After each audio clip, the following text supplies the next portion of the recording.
Hello, welcome to another session of Learn with Veer Sagar. Today I'm going to talk about the virtues of delegation and empowerment. People have been asking me, how do you manage to get spare time to do what you want to do and get time to do so much? You manage so many different things unrelated to each other, and yet you seem to have a lot of time. How do you manage that? And my answer is, the world is made up of two sets of people, two types of people.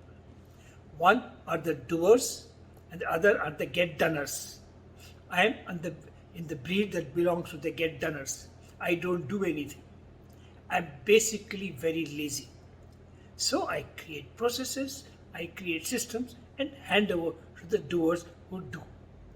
All I make sure, and this is where my credit lies, is I select good people to become doers. And I not only select good people to become doers, I also empower them so that they can go ahead and do. I don't delegate a job to somebody and then breathe over that person's back. A lot of people think, if I empower or if I delegate, then what's going to happen to me? Well, that's up to you. If you're a mediocre person, which I'm sure you're not, then something will happen to you. But if you're a smart person, which I'm sure you are, then a lot of good things can happen to you because you will get spare time to do something different, something better, something bigger, and not keep doing the same thing again and again. For that, it's not only important to delegate, but to train people so that they're able to take the delegation. There are a lot of times I look at something, I keep telling my subordinates, and I tell everybody, I will not do your job.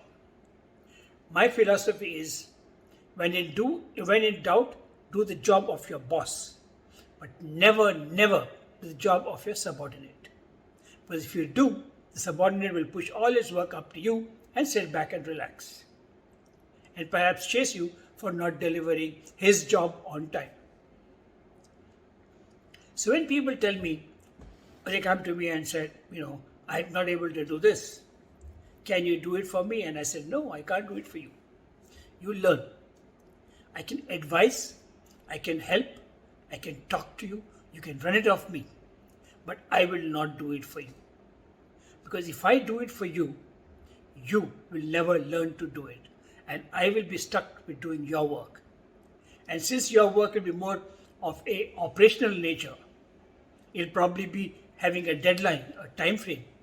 Therefore, I'll be putting emphasis on doing your job than doing my job, which in the long run is not good either for me or for the company.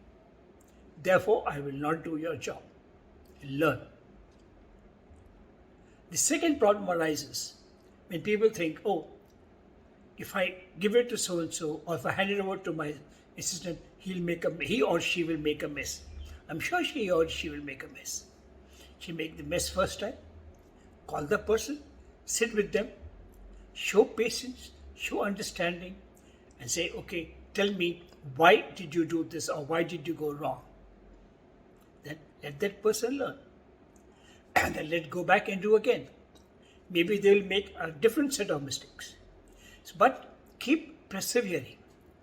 I'm assuming that the person to whom you are handing over, to whom you are delegating, has been selected and is a well thought out good person who can deliver.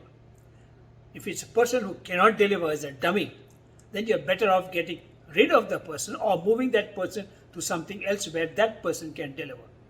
I'm sure that person has skills which can be used somewhere else. But having sort of decided that this person can do the job, then persevere, train, have patience.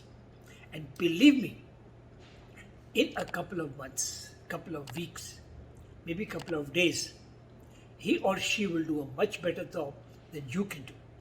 Because you are doing this in addition to 10 other things. This person is only doing this. And over a period, not only this person can do a better job and add more value to the job than you could, right? and also give you time so that you can do things which you can do better. So the best thing you can do is to persevere and pass down. This is what I do. But having passed it on, don't keep asking every 2 minutes, right? Show me what you have done, or how are you getting along? Or ask for permission, check with me. I had a boss who told me, you have full authority to do what you want. Just run it by me. Saying, take my permission for everything. And talking about permission, I'll tell you something which has helped me a lot. Right? In management, remember, forgiveness is easier than getting approvals. Approvals or permission is more difficult than getting a forgiveness. So when you have to do something desperately which you think has to be done, do not go to your boss for permission. Because if he or she refuses, then you cannot do that, because if you did, it becomes insubordination. Do it, and then when the boss calls you and fires you, pretend very innocent, very sad, and say, I'm so sorry, I did not know, I had to ask you. I will be careful, next time I will ask you. So, as I said, forgiveness is easier than permission. But having said that, do not give the subordinate enough authority. Do not have to have him come back to you for permission or for guidance or for approval. Go and do it. When they call me and I say, I don't know, it's your job, go and do it. Make a mistake, learn, think and do it. I'm not going to give you any advice. Very, very recently, right, I had a thing on my Criconet. We had to make a very serious and important presentation to a very large set of academies in Chennai. And since the head of the academy was going to be present, everybody thought I should be there. I thought about it and I said, the two people who are going to make this presentation are the two people who know this best. Right? But if I am there, they'll probably feel nervous or constrained. Right? So I will not be there. Let them go ahead and do it. And somebody said, what? If they make a mistake or if they don't know? I said, fine. Worst case, this guy, this team who is evaluating us will give us negative points, then maybe I can step in there or sit with them and understand what they did wrong, and the next presentation they'll be good. But it so turned out that they did a great job in the very first presentation itself. And when I asked that person at the end, I said, don't you think it was a masterstroke not to be present? And that person very cheekily answered, yes. That if you were not there, you gave it to us and moved out of the way, we did a good job.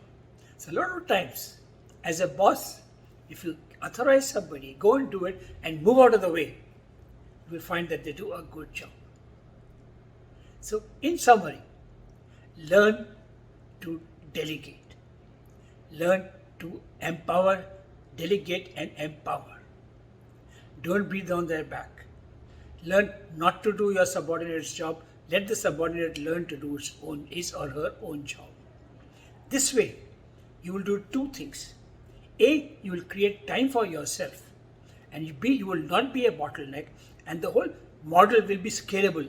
Otherwise, since if everything has to come to you for approvals, for clearances, for guidance, then you are the bottleneck and the model is not scalable. And any business today which is not scalable is not a good business. So again, learn to delegate, give authority and trust.